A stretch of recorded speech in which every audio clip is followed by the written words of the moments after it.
Welcome back to my show, Time with Dr. Nita. This is a show where we talk about women's health, our day-to-day health activities, problems that can arise, and ways of solving them.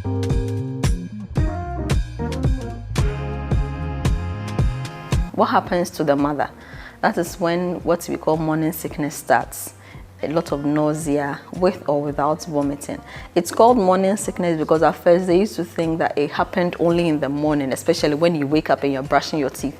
Then as soon as you put the brush in your mouth, you just go like that, and then the vomiting just starts. So the whole morning you're all queasy, you're all uneasy. But a lot of studies done have realized that it's not only in the morning. It can happen in the morning, in the afternoon, in the evening. So it doesn't really matter which time of the day, but you're just really nauseous, and because of that, some people would vomit, some people don't.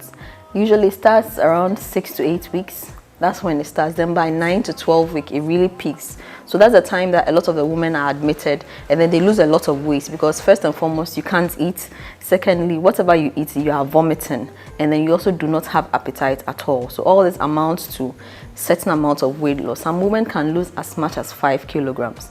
And then they also are very dehydrated. When it happens like that, you may need to visit a hospital for us to rehydrate you, or you may need to take in other forms of fluids which would prevent dehydration. This time also, you also have sore breasts, your nipples feel a little tingly, and then you have the urge to urinate. That's because the baby is growing and the uterus is sitting on your bladder. The bladder is in front of your uterus, so as the baby grows, the uterus sits on the bladder. So when it happens, it irritates the bladder, and then you tend to urinate a lot. The mother, what do you have to do at this time? You are vomiting, yes, as understood, but as much as possible, try and take in, if it's even 10 ml of fluids at 5 minutes intervals. It's better than not taking anything at all. So you have to take in different kinds of fluids. It doesn't have to be water only. It can be coconut water, it can be juice, it can be homemade juice or bought juice, it can be cocoa, it can be porridge, just something to keep you rehydrated. Some people say you are eating for 2. It doesn't mean consume 4 bowls of banku. You just need an extra 300 calories to add onto your diet. So it doesn't have to be too much, just enough to keep you energized.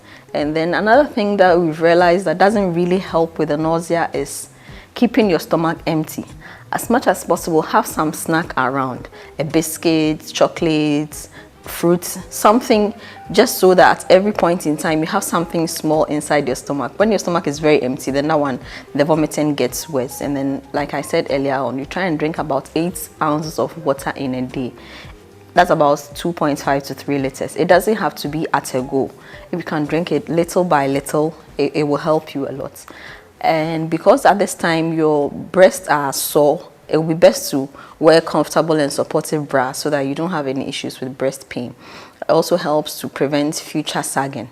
At the end of your 2nd month, your blood volume is it has increased, and your heart is pumping about 50% more blood.